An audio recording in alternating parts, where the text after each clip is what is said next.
இருக்கிறது என்று சொல்லி, ஒருவேளை துக்கத்திலே, கவலையிலே, வருத்தத்திலே நீங்கள் இருந்தாலும் கூட, ஆண்டவர் இந்த 8வது மாதத்திலே ஆண்டவருடைய சன்னிதானத்திலே நிற்கிற ஆண்டவர் ஸ்தோத்திர நிற்கிற அடிமை நடத்திலிருந்து ஆண்டவர் உங்களுக்கு பேசுகிற ஒரு வார்த்தை, நான் அவருடைய வேலைக்காரன். வார்த்தை என்னுடையதல்ல, கர்த்தருடையது.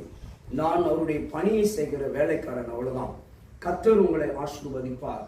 தேவ பிள்ளைகள், ஆண்டவர் இந்த 8வது மாதத்திலே உங்களுக்கு அருமையான ஒரு நல்ல வாக்குத்தத்தத்தை கொடுக்கிறார்.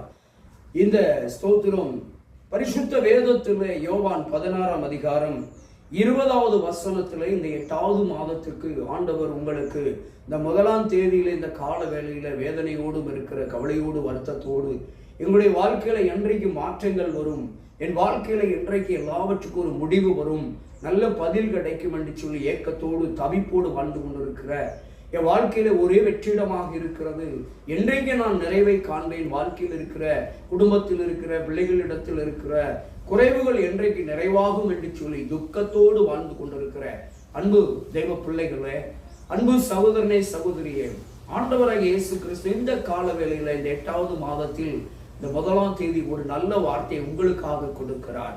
என்ன வார்த்தை என்று சொன்னால், யோவான் 16:20 நான் வாசிக்கிறேன். மெய்யாகவே மெய்யாகவே நான் உங்களுக்கு சொல்லுகிறேன், நீங்கள் அழுது புலம்புவீர்கள், உலகமும் சந்தோஷப்படும், நீங்கள் துக்கப்படுவீர்கள், ஆனாலும் உங்கள் துக்கம் சந்தோஷமாய் மாறும் என்று சொல்லி இந்த வார்த்தையிலே ஆண்டவர் சந்தோஷமாய் மாறும், உங்கள் துக்கம் சந்தோஷமாய் மாறும் என்று வாக்கு